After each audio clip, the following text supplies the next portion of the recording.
त्यांनी पाहिला पुस्तकं दिली गेली पाहिजे असे इच्छा व्यक्त करतो. थोरात साहेबांनी सांगितलं की त्यांनी काँग्रेस पक्षामध्ये, सुरसिंग नाईक साहेबांनी काँग्रेस पक्षामध्ये अनेक खाते सांभाळले.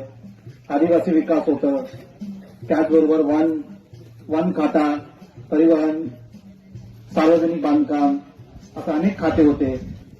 नवापूर तालुक्याला साखर कारखान्यापासून MIDC पासून आणि आदिवासी समाजासाठी खास करून न्याय देण्याचा भरपूर प्रयत्न केले. निश्चितपणे खानदेशचे भीष्म पितामह, काँग्रेसचे भीष्म पितामह उत्तर महाराष्ट्रातले, आज आपण त्यांना गमावलं आहे. पण युवा खासदार म्हणून मला निश्चितपणे आठवण आहे जेव्हा मी खासदारही नव्हतो, वडील आमदार असताना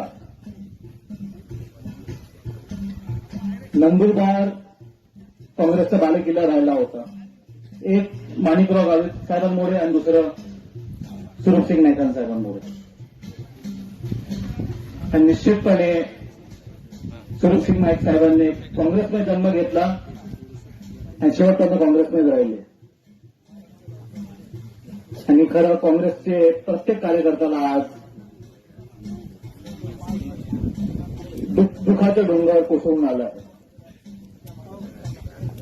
निश्चितपणे सुरसिंग नाईक साहेबांचे आठवण, त्यांचं कार्य आपल्या सर्वांना आठवण राहील.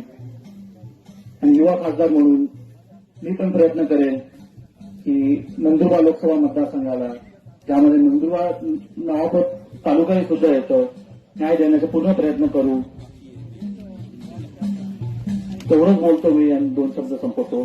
त्यांना भावपूर्ण श्रद्धांजली अर्पण करतो. धन्यवाद.